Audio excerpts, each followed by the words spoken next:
এখানে ছিলাম। এতক্ষণ পর্যন্ত আমরা যা দেখছি সেটা থেকে আমরা যদি একটু সামারি কল করি, তারপর আমি লাস্ট প্রোগ্রামটা দেখাবো। প্রথমত আমরা ব্রাঞ্চিং স্টেটমেন্ট দেখতে গিয়ে আমরা যে জিনিসগুলো দেখছি সেটা হচ্ছে ইফ দেখছি, আর একটা লিখছি ইলস ইফ, ইফ ইলস, আর একটা ইলিফ। এদের যদি গঠনগত স্ট্রাকচার আমরা দেখি তাহলে আমরা দেখবো প্রথমে ইফ। ইফেরটার দিকে খেয়াল করেন, ইফ বলছে এরকম, ইফ যে কোনো একটা কন্ডিশন দিতে বলছে, কন্ডিশন দিয়ে এর নিচে এই কলম দিয়ে আমরা এর নিচে দেখছি কিরকম, যে বডি অফ ইফ, এরকম না, বডি অফ ইফ। আবার যদি ইফ এলস দেখেন, খেয়াল করেন ইফ এলস এর ক্ষেত্রে আমরা কি দেখছি, ইফ এলস এর ক্ষেত্রে আমরা দেখছি এরকম, ইফ কন্ডিশন, প্রথম কন্ডিশন যেটা সেটা এখানে, যে বডি অফ ইফ। এগুলাকে কিন্তু সিনট্যাক্স যদি বলে, যদি পরীক্ষার হলে যে লেখা যে ইফ ইলস এর সিনট্যাক্স লেখো, তখন কিন্তু এইভাবে লিখতে হবে, হ্যাঁ। আর যদি বলে ইলস, তাহলে আমরা বলছি বডি অফ ইলস। ওকে, এগুলো আমরা দেখছি। আর শেষেরটা আমরা একটু দেখি, তাইলে আরো বুঝতে সুবিধা হবে। শেষেরটা ইলিফ, ইলিফের ক্ষেত্রে আমরা দেখছি এরকম, ইলিফ যেটা, ইলিফের স্টেটমেন্ট সিনট্যাক্সটা এরকম, if condition one, condition one, body of if, body of if, elif condition two, body of elif, elif condition three, condition three, body of elif. অনেকগুলা ইলিফ আমরা বসাইতে পারি, আর শেষে গিয়ে আমরা বলছি একবার ইলস, বডি অফ ইলস। এতটুকু নিয়ে কারো কোনো ডাউট আছে, কোনো কনফিউশন আছে যে কিভাবে হচ্ছে আমি বুঝি নাই বা এরকম কিছু? এতটুকু তো বুঝছি, আমরা সবাই বুঝছি কিনা? জি স্যার। ওকে, এবার আসেন nested if, nested if else যেটা এখন দেখবো আমরা। নেস্টেড ইফ ইলস, নেস্টেড মানে কি, একটার ভিতরে আরেকটা, মানে বিষয়টা এরকম যে যদি ইফ কন্ডিশন হয় একটা, তাহলে এটার ভিতরে আবার আরেকটা ইফ যদি আমরা ইফের ভিতরে ইফ যদি দিই, এরকম ইফের ভিতরে ইফ ইলস যদি দিই, যেহেতু নেস্টেড ইফ ইলস কন্ডিশন, তাহলে বডি অফ ইফ, আবার ইলস, এই যে এটার সোজা বরাবর দেখেন এটার ক্ষেত্রে কি হবে, ইলস বা ইলস, বডি অফ ইলস। আর এই বরাবর, এর বরাবর আরেকটা ইলস, ওই ইফটার জন্য যে একটা ইলস আমরা নিই, সেম এটার ক্ষেত্রে আবার if condition, body of if, if, আর ইলস, বডি অফ, এই, মানে একটা ইফের ভিতরে আগে আমরা সরাসরি কি লিখতাম, body of if, body of if, body of else, হ্যাঁ, body of if, body of elif. কিন্তু যদি এমন ঘটনা ঘটে একটা ইফের আন্ডারে যদি আবার আমরা কন্ডিশন ফালানোর চেষ্টা করি, বা আবার আমরা ইফ চালাই, ইফ ইলস চালাই, তাহলে সেক্ষেত্রে আমাদেরকে এইভাবে লিখতে হবে। এটাকে বলা হচ্ছে nested if else, nested if else. Okay, nested if else. তাহলে নেস্টেড ইফ ইলস কিভাবে কাজ করে এটা আমরা একটা এক্সাম্পল দেখি। তার আগে এইগুলা আমি আগে পড়াইছি, এগুলা মুছে দিই। ফাইন, এগুলা আমার প্রয়োজন নাই, আমার লাগবে না।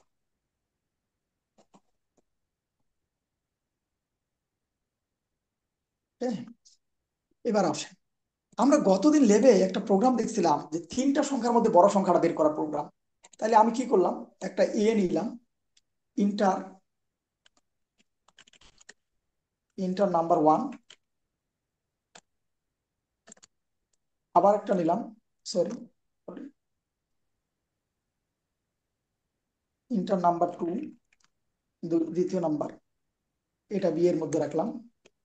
আমরা ওই দিন একভাবে দেখছিলাম, আজকে আরেকভাবে দেখবো, প্রোগ্রাম একইভাবে কাজ করবে, আগেরটা দিলেও হবে, কোনো সমস্যা নাই, এভাবেও আপনি দিতে পারেন। আর আজকে যেটা দেখাবো, ঠিক আছে, সি, তিনটা ইনপুট নেওয়া শেষ। এখন আমরা এখানে চেক করব কিভাবে, চেক করবো কিভাবে, প্রথমে if A is greater than B, কিনা, এ বি এর থেকে বড় কিনা। এ যদি বি এর থেকে বড় হয়, সাপোজ কথার কথা, হ্যাঁ, তাহলে আমরা কি বলতে পারবো, এ বড়, কিন্তু এ সি এর সাথে চেক করতে হবে না। তখন আমরা চেক করবো if A is greater than c. এটা যদি সত্য হয়, তবেই কেবলমাত্র আপনি বলতে পারবেন প্রিন্ট দ্য লার্জেস্ট ভ্যালু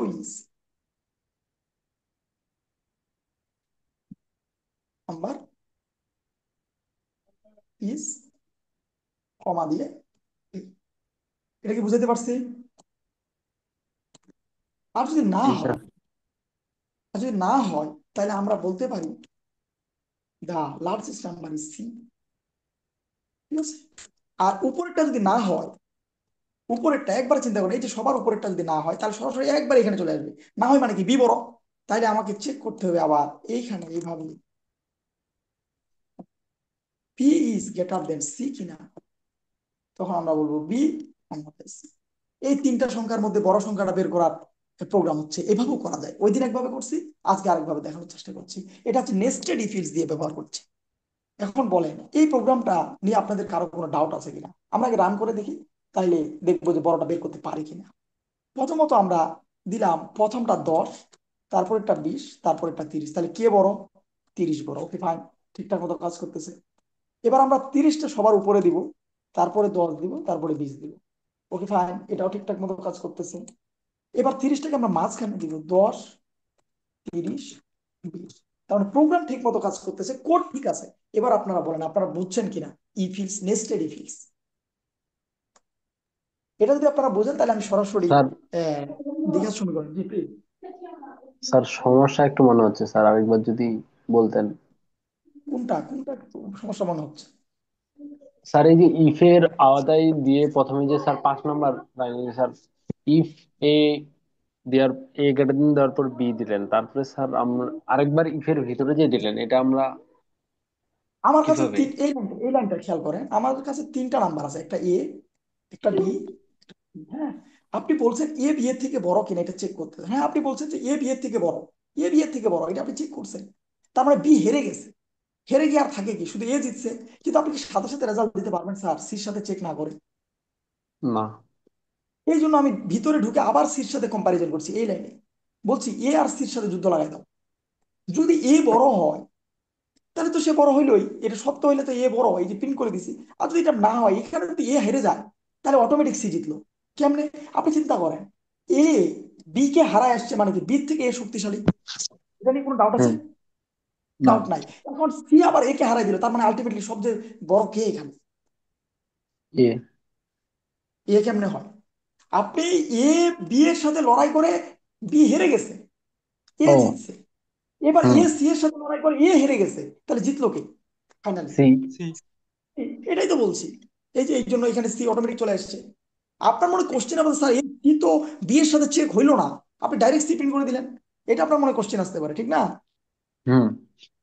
কিন্তু আপনি খেয়াল করেন, আপনি চিন্তা করেন যে এইখানে এ বি এর সাথে লড়াই করতে গিয়ে বি কে হারাই ফেলছে, তার মানে বি এর থেকে এ শক্তিশালী, ঠিক কিনা? হুম। এ শক্তিশালী জিতে এখানে আসার পর এ আবার সি এর সাথে হেরে গেছে। এ হেরে গেছে, সি জিতে গেছে, তাহলে সি তো অবশ্যই জিতে। এখানে সি আর প্রমাণ করার দরকার আছে এর সাথে জিতবে, বির সাথে তার লড়াই করার দরকার আছে? সে তো এ কে হারাইছে, এ আবার বি কে হারাইছে, তার মানে আলটিমেটলি তো সি ইজ উইনার। হুম। এবার কি বুঝছি? জি স্যার। ওকে, এটা যদি আমরা বুঝি, আমরা একবারে শেষ প্রান্তে চলে এসেছি। আমাদের আর একটা প্রোগ্রাম আমরা দেখবো, একটা প্রোগ্রাম, সেটা হচ্ছে দ্বিঘাত সমীকরণ, খুবই ইম্পর্টেন্ট প্রোগ্রাম পরীক্ষার জন্য। খেয়াল করেন, আগে অ্যালগোরিদমটা খেয়াল করেন বা ফ্লোচার্টটা খেয়াল করেন। প্রথমত আমরা কি দেখছিলাম, এরকম বিগিন, স্টার্ট দিয়ে দ্বিঘাত সমীকরণ জিনিসটা কি আগে সেটা দেখি। A x square plus b x plus c is equal to 0। আমাদের কাছে এরকম একটা মিডিল টার্ম করতে দিবে, x square minus 5x plus 6 is equal to 0, right? এখান থেকে আমাদেরকে কি বের করতে হবে? X is equal to 1। কোন সূত্রের সাহায্য নিয়ে আমাদের এই কাজটা করতে হবে সেটা আমরা অলরেডি জানি, কারণ আমরা অ্যালগোরিদম করছি এগুলার। X is equal to minus B plus minus root over B square minus 4ac, B square minus 4ac divided by twice. ঠিক আছে, এইভাবে আমরা এক্স এর মানগুলা বের করব। তাহলে আমরা দেখি কি করলাম। প্রথমত আমরা এসে একটা সংখ্যা ইনপুট নিব। কার কার মান ইনপুট নিব এখানে? আপনাদের যদি মনে থাকে আমাকে একটু হেল্প করেন। ইনপুট, আমরা ইনপুট নিব হচ্ছে এ এবিসি। এর মান, বি এর মান, সি এর মান। গুড। এই এবিসি ইনপুট নিয়ে প্রথমত আমরা একটা ক্যালকুলেশন করছিলাম যে রুটের ভিতরে আমরা বারবার ডিস্টার্ব করতে যাব না। এই রুটের ভিতরে যে b square minus four ac আছে, এই b square minus four ac কে আমরা ডি দ্বারা ডিনোট করছিলাম, আপনাদের মনে আছে কিনা? তখন আমরা ডি জি এর স্যার, ক্যালকুলেশন নিশ্চয়ই। করে নিচ্ছি, ডি ইজ জি ইকুয়াল স্যার। বি গুণন বি মাইনাস ফোর গুণন এ গুণন C. D square, D is equal to B square minus four AC. এরপর চেক করে আমরা দেখছিলাম যে এই ডি এর মানটা, প্রথমবার আমরা চেক করছিলাম if D equal equal zero কিনা, চেক করছিলাম না? যদি জিরো হয় তাহলে একটা ঘটনা বলেছিলাম এরকম যে x is equal minus B divided by two a. কেন minus B divided by two a? একটু খেয়াল করেন কেন মাইনাস বি ডিভাইডেড বাই, কারণ এখানে দেখেন আমার অরিজিনাল সূত্রটা হচ্ছে x is equal minus B plus minus root over d divided by two a. আপনি অলরেডি বলছেন minus B plus minus root over zero divided by two a. রুটের ভিতরে জিরো মানে কি? Minus B plus minus root over zero মানে হচ্ছে zero divided by two a. তাহলে ultimately সূত্রটা দাঁড়াইলো minus B divided by two a, কারণ জিরো যোগ করা বিয়োগ করা দুইটার ক্ষেত্রে সমান। এই জন্য x one is equal to আপনি বলতে পারেন minus B divided by two a, আবার আপনি বলতে পারেন x two is equal minus B divided by. কথা কি বুঝাতে পারছি? জি। এগুলা আপনাদেরকে ক্লাসে দেখানো হয়েছে। এটা যদি হয়, আবার যদি না হয়, তার মানে কি? এটা নো, এটা ইয়েস। এটা যদি না হয়, এর মানে আপনাকে তাহলে বুঝতে হবে এই মানটা জিরো হয়নি। জিরো হয়নি মানে কি? কি হইতে পারে? জিরো যদি না হয় তাহলে কি হইতে পারে বলেন? জিরো হচ্ছে বড় হবে, বড়ই হবে শুধু, বা ছোট হইতে পারে না? ছোট হতে পারে। গুড। যদি বড় হয় বা ছোট হয় যেটাই হোক না কেন, আমরা এখানে চেক করবো if D is greater than zero, বড় কিনা, পজিটিভ কিনা। যদি হয় তাহলে এক ধরনের ঘটনা, আর যদি বলে যে নো এটা পজিটিভ না, তার মানে নেগেটিভ নিঃসন্দেহে। পজিটিভ হলে কি করতে বলছিলাম আমরা, আপনাদের কি মনে আছে?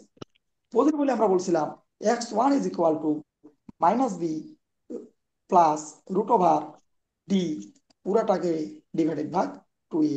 আবার এখানে বলছিলাম x two is equal minus b minus root over d divided ভাগ টু এ। ঠিক আছে?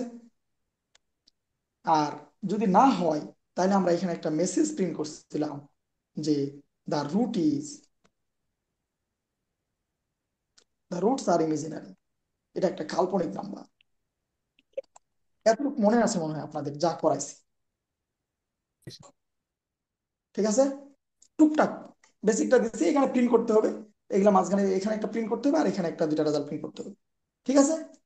অ্যালগরিদম নিয়ে ফ্লোচার্টিং কোনো ডাউট আছে? আচ্ছা। ও, এটা যদি আমরা বুঝি তাহলে আমরা সরাসরি কোডে চলে যাই স্যার। ওকে ফাইন, আমরা একটু খেয়াল করব কোডটাতে কি হতে যাচ্ছে। আমরা এ বি সি আবার ইনপুট নিব। তাহলে এখানে আমরা লিখে দিলাম enter the value of A. এই ভিতরে অংশটুকু শুধু আমরা নেব।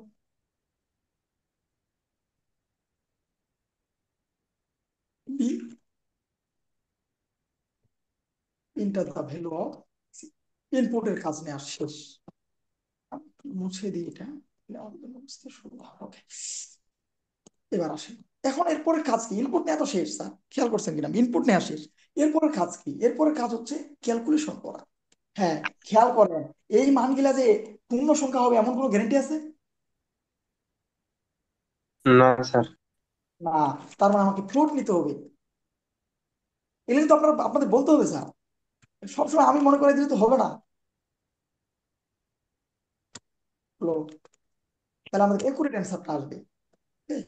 এবার আমরা ডি এর মান বের করবো। ডি ইজ ইকুয়াল, বলেন ডি এর মান কি? B square. কালকে স্কোয়ারের একটা সূত্র বলছিলাম মনে আছে? এরকম দিছিলাম না? জি। এভাবে স্কোয়ার বের করা যায়। আরেকভাবে হুম। বের করা যায় স্কোয়ার, বলেন। বি গুণন বি দিয়ে তো স্কোয়ার বের করা যায়। মাইনাস ফোর গুণন এ গুণন সি। এই D is equal to B square minus four AC. Calculation করা শেষ। এবার আমরা চেক করবো ইফ, ব্রেকেট লাগবে না আমাদের, D is equal equal zero কিনা, বড় হাতের D, D is equal equal zero কিনা। যদি জিরো হয় তাহলে এই ঘটনাটা ঘটবে। কি ঘটনা? ক্যালকুলেশন করবি, X is equal minus B divided by 2 গুণন এ। ঠিক আছে? তখন এখানে একটা মেসেজ দিবি, সেই মেসেজটা কি? এক্স এর মানটা প্রিন্ট করবে। ওকে ফাইন, এতটুকু গেল। ইলস, ইফ মানে elif d is greater than zero, d এর মান যদি জিরো থেকে বড় হয় তাহলে দুইটা মান বের করবে। একটা হচ্ছে X one is equal to minus minus B plus root over. এখন রুট ওভারকে কিভাবে নিয়ে আসি আমরা? এর একটা আগে প্রোগ্রামে দেখাইছি, একটা আজকে দেখাইছি। SQRT। G sir, SQRT। Of D, এটুকু লিখলে কি হবে? তারপরে তো ভুল দেখাচ্ছে। স্যার না উপরে স্যার, লিখতে হবে স্যার উপরে স্যার আহ, ইনপুট, code, উপরে ইনপুট লিখতে হবে ম্যাথ। ইনপুট না, ইম্পোর্ট ইম্পোর্ট ইম্পোর্ট ম্যাথ। আপনাদের মনে আছে যাক। তাহলে এখানে লিখতে হবে math dot star. math dot। ঠিক আছে? জি স্যার। এবার আসেন, এটাতে একই জিনিস, যা শুধু মাইনাস বি এর পর একটা মাইনাস হবে, আর এখানে এক্স টু। তাহলে প্রিন্ট হবে কারা? খেয়াল করেন, এখানে একটা রেজাল্ট প্রিন্ট হবে না? প্রিন্ট, এই দুইটা মান প্রিন্ট হবে। একটা হচ্ছে x1 কমা এন দে কমা এক্স।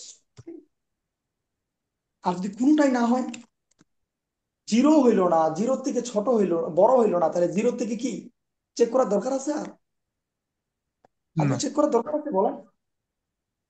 না স্যার, তাহলে নিঃসন্দেহে নেগেটিভ। নিঃসন্দেহে নেগেটিভ মানে কি? খেয়াল করেন, নিঃসন্দেহে নেগেটিভ মানে কি? The roots R imaginary. Imaginary. মেসেজটা তো আমরা লিখে রাখছি, the roots are imaginary. Okay, তাহলে এখানে মেসেজ দিচ্ছেন স্যার, এখানে মেসেজ দিবেন না? এখানে একটা মেসেজ দেওয়া দরকার না স্যার? তাহলে দেখতে ভালো লাগবে। রুটস জি আর স্যার। ইকুয়াল, দুটাই সমান কিনা? Roots roots are equal and real, এটা বাস্তবে বের করা সম্ভব। এন্ড ভ্যালু ইজ, মানটা বের করতে, ভ্যালু ইজ এক্স। ওকে, আর একই মেসেজ আমরা এখানেও দিব, একই মেসেজ আমরা এখানে দিব। এখানে দিয়ে বলবো the roots are equal not equal, দুইটা সমান না, not equal and real and values, দুইটা যেহেতু values are sorry values are দিয়ে এটা কলম দিব, বুঝতে পারি সুন্দর লাগবে। এখানে একটা কলম দিব। ওকে, প্রোগ্রাম মোটামুটি শেষ, এখন আমি রান করবো। আপনারা এখন বলেন, আপনাদের বুঝতে কোনো সমস্যা হচ্ছে নাকি যে প্রোগ্রামটা কিভাবে হইলো? একবারে সিম্পল, আমি অ্যালগোরিদম ফ্লো চার্টে যা লিখছি এখানে তাই করছি, জাস্ট কোডে কনভার্ট করছি, আর কিচ্ছু করিনি। এই প্রোগ্রামটা, এখন যে প্রোগ্রামটা দেখাচ্ছি, এই প্রোগ্রামটা এই সেমিস্টারে যদি কোনো কারণে না আসে, পরের সেমিস্টারে আসবে একবার 100%। এটা তো যদি মিস করে জাভা প্রোগ্রামিং এ আসবে, জাভা প্রোগ্রামিং ও যদি মিস করে তাহলে অ্যাপ্লিকেশন ডেভেলপমেন্ট ইউজিং জাভা ওখানে গিয়ে হলেও আসবে। এটা মাস পরীক্ষার জন্য। এখন আসে, আমরা একটু রান করে দেখি ঠিকঠাক রেজাল্ট দেয় কিনা। প্রথম অবস্থায় আমরা একটু ভ্যালু গুলা নিয়ে অ্যানালাইসিস, যেমন এইটাই x² - 5x + 6। এখানে বলেন তো যে কত, এর মান কত? আপনাদের বের করে দেখাইছি স্যার এগুলা, বলেন এর মান কত? একজন বলেন। এখানে এর মান 1, 1, গুড। বি এর মান মাইনাস সি ফাইভ। এর মান -5, -5, নিঃসন্দেহে নিঃসন্দেহে। আর সি এর মান 6। 6, 6। দেখেন, দ্য রুটস আর 3 and 2। দেখেন, আপনারা বের করে দেখেন, এটার ক্ষেত্রে মিডিল টার্ম করে দেখেন স্যার আসে কিনা। মিডিল টার্ম করে দেখেন, x² - 5x + 6 = 0, x² - 3x - 2x + 6 = 0, x common x-3 -2 common x-3 = 0। তাহলে x-3 একটা মিডিল টার্মের অংশ, আর একটা হচ্ছে x-2 একটা = 0। তাহলে আমরা লিখতে পারি x minus three is equal to zero, অথবা x minus two is equal to zero. তাহলে x is equal equal three, অথবা এক্স ইজ ইকুয়াল ইকুয়াল। ঠিক আছে? ঠিক আছে স্যার। ঠিক আছে, ওকে। যদি ঠিক ঠিক আছে থাকে স্যার। তাহলে আরেকটা এক্সাম্পল আমরা দেখি। এটা না হয় গেল, এটা গেল, এটা গেল। আরেকটা এক্সাম্পল দিয়ে আমরা রান করব। এবার খেয়াল করেন, এবার খেয়াল করেন, X square minus four X plus four is equal zero. এটাকে যদি আমরা মিডিল টার্ম করি, X square minus two X minus two X plus four equal zero, X common, X minus two common, X minus two is equal zero. X minus two একটা middle term, আর আরেকটা X minus two is equal zero. তাহলে আমরা লিখতে পারি x minus two equal zero, অথবা x minus two is equal to zero. তার মানে x is equal equal two, অথবা x is equal equal two. তার মানে দুইটাই সমান। ঠিক আছে? জি স্যার। জি স্যার। এবার এবার যদি আমরা মান বলি, তাহলে এইটার মান বলেন তো, এর মান কত এখানে? ওয়ান। ওয়ান। ওয়ান আর স্যার। একটা হচ্ছে minus minus four. Minus four, আর একটা হচ্ছে প্লাস ফোর। দেখেন দুইটার ক্ষেত্রে টু আসছে, 2.0। ঠিক আছে? জি জি স্যার। তাহলে দুইটা এক্সাম্পল আমি দেখাই দিলাম। এবার আসেন আরেকটা, আমাদের মোটামুটি শেষ। X square plus two X plus three is equal, এটা কি মিডল টার্ম করা পসিবল? সরি, এটা না। আচ্ছা, এটাও এটাও হতে পারে, অথবা আহ, আচ্ছা নেন, এটা এটা অনেক সম্ভব। আর একটু কঠিন করে দিই, একটু কঠিন করে দিই। এরকম যে three X square plus two X plus one is equal to zero. এটাকে মিডল টার্ম করতে পারবেন আপনারা? প্রথমে পারবো। দেখেন বিয়ের করেন তো কত আসে। থ্রি দিয়া ওয়ান কে গুণ করতে হবে, তারপর থ্রি হবে, ওই থ্রি কে ভাঙে আমরা টু মিলবো। করেন, আপনি পারবেন কি স্যার? আদৌ পারবেন না। কারণ আপনি টু দেখেন three x. X square plus three x নিলেন, মাইনাস এক্স নিতে পারেন, তবেই না টু এক্স মিলবে। কিন্তু প্লাসে মাইনাস এইদিকে মাইনাস লাগবে, কিন্তু এইদিকে প্লাস রেখে রাখছি আমি। যদি এখানে মাইনাস দিতাম তাহলে সম্ভব ছিল। স্যার ওইটা বলি না, আমি বলতেছি মানে এই যে সংখ্যাটাকে শুধু ভাঙানোর কথা বলতেছি, যে থ্রি দ্বারা ভাঙাবেন? গুণ করে। কেমনে ভাঙাবেন স্যার? ওটা আমাকে বলেন, কেমনে ভাঙাবেন? আমাকে লাইনটা করে দেন আপনি। আপনি পারবেন না স্যার, এটা হবে না। তিন একে তিন হয়, তিন থেকে তিন একে তিন মাইনাস থ্রি না এক্স স্যার। স্কোয়ার হয়ে যায়, কিন্তু আমার তো প্লাস থ্রি এক্স স্কোয়ার আছে। জি স্যার। এটা কি পসিবল? তো পসিবল না, কারণ তিনটা থেকে দুইটা বাদ দিলে দুইটা মিলে, কিন্তু এই পাশে তো মাইনাস লাগবে, তবে সম্ভব। আপনি ক্যালকুলেটর দিয়ে দেখেন, আপনি যদি পারেন আমাকে জানান স্যার। আমরা আবার কোডটা রান করছি। এবার রান করে আমরা দেখছি, প্রথমে দিলাম তিন, তারপরে দুই, তারপরে এক। দেখেন দা রুটস আর ইমাজিনারি। এটা বি স্কয়ার, বি এর মান দেখেন, খেয়াল করেন এখানে B square minus four A C এর মানটা নেগেটিভ হয়ে গেছে। কেমনে? বি এর মান দুই, টু এর উপর স্কোয়ার মাইনাস ফোর ইন্টু এর মান থ্রি, আর সি এর মান হচ্ছে ওয়ান। তার মানে কত?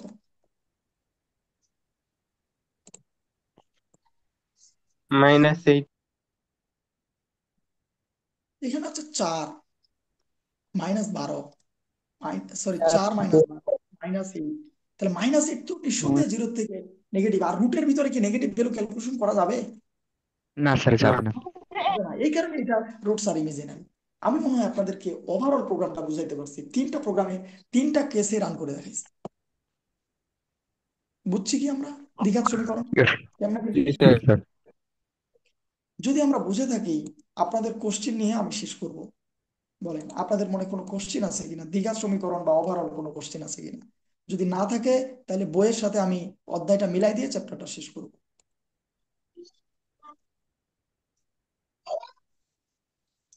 কোন কোশ্চিন আছে এ রিলেটেড? অন্য বিষয়ে একটু কোশ্চেন করা যাবে? Please please. স্যার, এই যে আমরা মোবাইলে বা ল্যাপটপে এগুলা প্রোগ্রাম গুলা করলাম এক একটা, মনে করেন যে 15-20টা প্রোগ্রাম করলাম, এখন আমি চাচ্ছি যে স্যার সবগুলো প্রোগ্রাম একখানে করা যাবে কি? যাবে, কেন যাবে না স্যার? কেন স্যার? মানে স্যার একটা এটা একটু আমরা ক্যালকুলেটর লেবে মতোই লেবে আর কি। দেখাই দিব না। এটা একটু লেবে দেখাই দিব, তার আগে আমি একটু, বা এখানেও যদি সময় পাই দেখাই দিব, তার আগে আমি একটু বইটা মিলাই নিই, বইয়ের সাথে মিলাই দিই, হ্যাঁ, তারপর আপনার কোশ্চেন দিব। ওকে, তাহলে আপনাদের আর কোনো ঠিক কোশ্চেন নাই, আছে। এটা আমি মুছলাম। এখন আমরা সরাসরি চলে যাব হচ্ছে টু টু ওয়েট,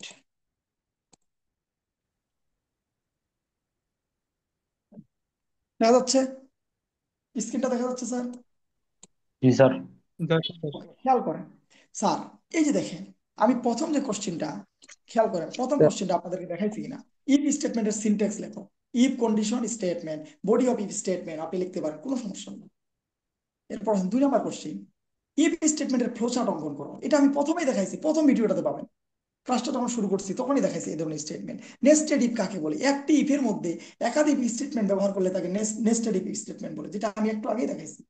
ঠিক আছে, স্টেটমেন্ট কাকে বলে? কতিপয় টোকেন, কিওয়ার্ড, আইডেন্টিফায়ার সবকিছু যেটার মধ্যে থাকবে, এক্সপ্রেশন স্টেটমেন্ট। তারপর conditional unconditional branch statement, conditional কোন কিনা, ইফ, ইফ ইলস, ইলিফ। তারপর হচ্ছে আনকন্ডিশনাল স্টেটমেন্টের মধ্যে আমি বলছিলাম কন্টিনিউ, হ্যাঁ, তারপর এখানে আরো বেশ কয়েকটা দেখাইছিলাম। তো ব্রাঞ্চিং স্টেটমেন্ট যখন আমরা দেখবো, বা লুপিং স্টেটমেন্ট বাকিগুলা যখন দেখবো, ফর হোয়াইল, এগুলো আমরা পরবর্তী চ্যাপ্টারে দেখবো। এরপর আছে সিম্পল স্টেটমেন্ট, একটি মাত্র ফাংশন দিয়ে গঠিত স্টেটমেন্টকে সিম্পল স্টেটমেন্ট বলছে। হ্যাঁ, program flow control, flow control দুই ভাবে হইতে পারে বলছি, একটা হচ্ছে লুপিং কন্ট্রোল স্টেটমেন্ট, আরেকটাকে আমি বলছি যে আপনার branching statement. Conditional unconditional if স্টেটমেন্টের ফরম্যাট, এই যে if condition statement, else condition statement, if else এর ক্যালকুলেশন, এই যে কিভাবে হয়, বডি অফ ইফ, এই যে বডি অফ ইলস, এগুলো আপনাদেরকে সবই দেখানো হচ্ছে। এই যে দেখেন, নেস্টেড ইফ ইলস এর কোশ্চেন, প্রথমে একটা ইফ থাকবে, তারপর একটা কন্ডিশন থাকবে, তারপর এই ইফ এর ভিতরে আবার কন্ডিশন থাকবে, ইলস এর কন্ডিশন থাকবে, আবার ইলস এর ভিতরে মান বের করবেন, এই জিনিসগুলা। এই যে দেখেন ইলিফ, ইলিফের স্টেটমেন্ট গুলা দেখেন, হ্যাঁ, নেস্টেড ইফ ইলস, এগুলো সবই দেখানো হয়েছে। ব্রাঞ্চিং স্টেটমেন্ট কয় প্রকার, কন্ডিশনাল ব্রাঞ্চিং স্টেটমেন্ট, তারপরে আনকন্ডিশনাল ব্রাঞ্চিং স্টেটমেন্ট। ঠিক আছে, ব্রাঞ্চিং লুপিং এর মধ্যে কি পার্থক্য, এগুলো আপনাদেরকে সবই দেখানো হয়েছে। দেখেন, ফাইনালি আসেন, এন একটি সংখ্যা, এই সংখ্যাটা জোড় না বিজোড় তা নির্ণয় করার ইফ ইলস প্রোগ্রাম দেখানো হয়েছে। ইফ, ইলিফ, ইলস স্টেটমেন্ট গঠন এবং ফ্লোচার্ট, এগুলো দেখানো হয়েছে। ডিসিশন মেকিং সফটওয়্যার বা সিদ্ধান্ত গ্রহণ চিহ্ন কিভাবে কাজ করে সেটা নিয়ে কথা বলা হয়েছে। লিপিয়ারের প্রোগ্রাম সেটা দেখাচ্ছে। এই যে দেখেন, একই কথা, 400 দ্বারা ভাগ যাবে, অথবা চার চার দ্বারা ভাগ যাবে এবং 100 দ্বারা ভাগ যাবে না, তবেই সে লিপিয়ার, আদারওয়াইজ নট লিপিয়ার। ঠিক আছে, তারপরে এই যে দেখেন, 3টা কোশ্চিন পরীক্ষায় আসছে বারবার, একটা যে কিবোর্ড থেকে 3টি সংখ্যা নিয়ে সেই সংখ্যাটির মধ্যে বড় সংখ্যাটি পিন বের করার প্রোগ্রাম, এটা লেবেও দেখাইছি, আজকেও দেখাইছি। তারপরে দ্বিঘাত সমীকরণ মূল নির্ণয়ের পাইথন প্রোগ্রাম, সেটা একটু আগেই দেখাইছি। 3টি সংখ্যার মধ্যে বড় সংখ্যার প্রোগ্রাম একটু আগেই দেখাইছি। 3টা সংখ্যার মধ্যে বড় পরিবর্তে যদি 3টা সংখ্যা ছোট আসে, শুধু চিহ্নটাকে উল্টাই দিয়ে আমরা এই প্রোগ্রামটা সলভ করতে পারি। এগুলা লেবে আমরা আলোচনা করছি। সবার শেষের প্রোগ্রামটা দেখেন, 3 বাহুর মান নিয়ে ত্রিভুজের সম্ভাব্যতা যাচাই পূর্বক ক্ষেত্রফল নির্ণয়ের একটি প্রোগ্রাম লেখো, সেটাও আপনাদেরকে আজকে দেখানো হয়েছে। এই জি কোশ্চেন স্যার। এটা, এটাও দেখানো হয়েছে, এটাও দেখানো হয়েছে, এটাও দেখানো হয়েছে। মোটামুটি আমি চ্যাপ্টারটা কভার করতে পারছি। ঠিক আছে, জি স্যার। ওকে, আমি তাহলে প্রায় শেষ করছি আপনাদের ক্লাসটা। আপনাদের যদি কোনো ধরনের কোশ্চেন থাকে, আপনারা আমাকে সেই কোশ্চেন জিজ্ঞাসা করতে পারেন।